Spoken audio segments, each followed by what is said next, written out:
A flash of Ferrari red on the streets of Monte Carlo.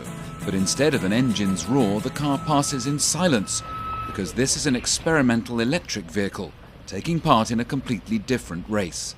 The competition to create the least wasteful form of personal transport. This car has a small combustion engine, but it never drives the wheels. It's only there to recharge the battery. And if you charge for 2 minutes, you can drive for 10 minutes on electric power. They paved paradise, put up a parking lot. Baldos 2 is Sweden's most fuel-efficient car, developed by students from Luleå University. It's in Monaco to take part in Clean Equity 2010, the annual conference promoting investment in sustainable technology. Monaco's Clean Equity Conference is where dreams and reality meet and negotiate.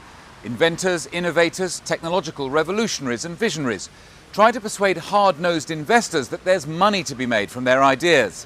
And with no clear framework emerging from the Copenhagen Summit on climate change, what business decides about which technologies to back could be more influential than the compromises offered by politicians. The networking starts at a champagne reception where innovators selected from 500 companies mingle with potential investors. Money is there. The money is always there for a good deal. The money is in China, the money is in the Middle East, the money is in India. Even last month, the month of February, $20 billion was raised into green and clean tech funds.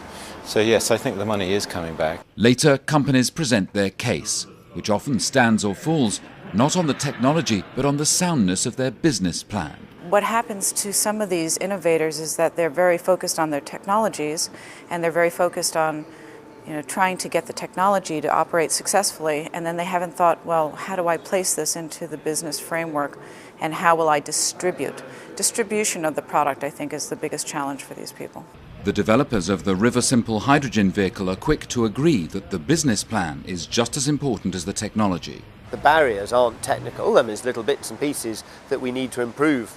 But essentially, deployment in meaningful scale is an issue to do with people, politics and business. It's not to do with the technology itself.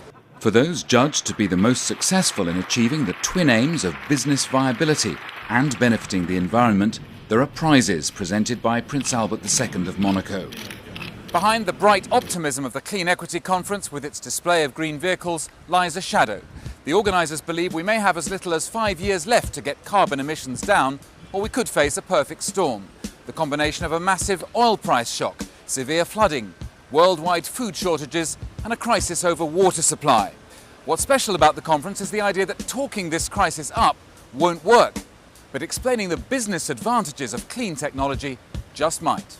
At something between 2015 and 2020, we're going to pass through what a lot of people have anticipated being peak oil, which is the point where the supplies that are coming forward are less than the increasing demand going forward. So actually it means there will be big pressures on price and shortages and so on. And this sort of rapid destabilization of oil price and supply. I think this is fueling the drive towards electric vehicles really quite quickly, actually. We got 5 years stuck on mine.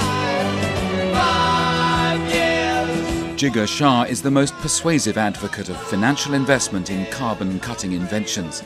He says business must take a close interest in climate-friendly technology, simply because where the most innovation is taking place is always where the most money can be made.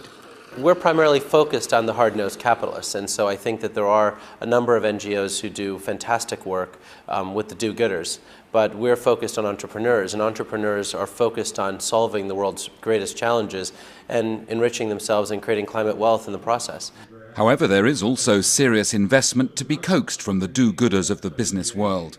Stelios Hagianou, whose foundation gives prizes to innovators at Clean Equity, told the conference he felt guilty at having made his money from a polluting industry. His and many other businesses now wanted to give something back. Unless the idea is profitable, it's not going to fly. You can't have a perennially unprofitable company who will go out of business. At the same time, I think guilt is not a bad way to regulate human behavior. So if you tell people that reducing your carbon footprint and behaving in a different way is good for the planet, some people will do it. Paradise, put up a parking lot.